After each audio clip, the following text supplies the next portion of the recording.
Hey guys, here's a quick instructional on how to install the brace and a couple tips. So once you get the fender off, what you want to do next would be you're going to want to take a Sharpie marker and I would outline your door hinges. So this way it makes it a little bit easier when you're aligning them to make sure that when you put the bolts back in that the door is as close as possible so you won't have any issues with it latching. So mark out the hinge, upper, and the lower, and then what you want to do is you're going to take off the upper bolt here and the very bottom bolt here. Leave this center bolt in. This is the alignment piece, and then on the bottom just take those two bolts off as well. Leave the door latched in. The next step you're going to do is you're going to take your anchor plate. So this anchor plate gets sandwiched in between the inner fender, the inner frame here. And this plate will actually sandwich in between the indentation of the metal. There's a couple of ways I found to do this. It could be a little frustrating at first, fishing around. It helps if you have a second pair of hands. But a couple tricks I've learned. First off would be, if you didn't have anything to do it with, stick it in. Get it properly to where it goes. Get a helper out. There's a hole back here. There's a couple holes you can use for leverage points where you can slide the screwdriver in and use it to hold the plate. Like I said, get someone to help you. Hold the plate in the approximate area, and then someone's got to put pressure on the screwdriver. Someone in the front comes on, lines up one of the holes. Once you get one of the holes on, it's usually it's over after that. A lot easier way that I found is if you have a magnetic wand and then get like a stud from the hardware store. This is an M8 by 1.25, and then what you do, just use the magnet wand,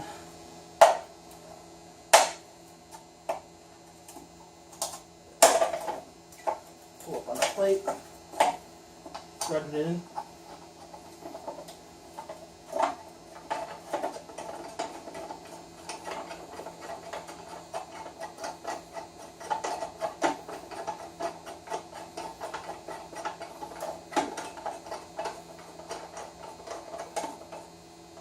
Thread it as far as it'll go. Let go.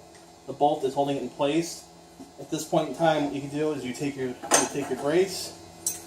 Just imagine the whole brace here. Slide it over. Line up this hole.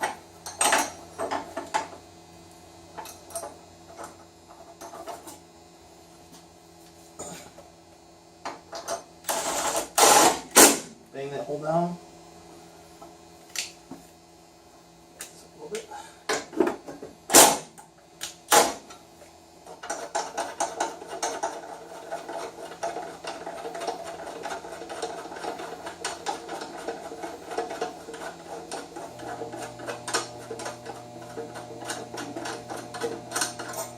Take your stud out, put your last bolt in here. Now I did make this as a bolt-in application. I did add one additional feature here for those that want to go the extra mile. So this is pretty much a bolt-in.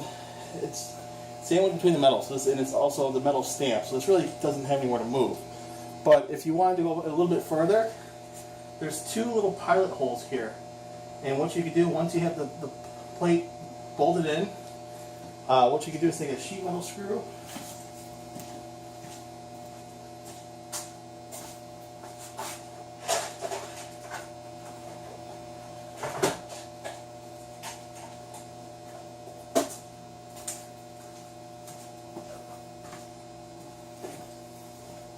it's a small number 8 by half screw, and what I would do is once the plate's anchored in, you probably want to take a little small drill bit just to clean up the hole a little bit, to start to get the hole going.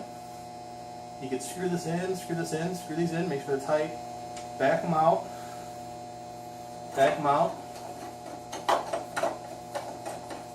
take your bolts out.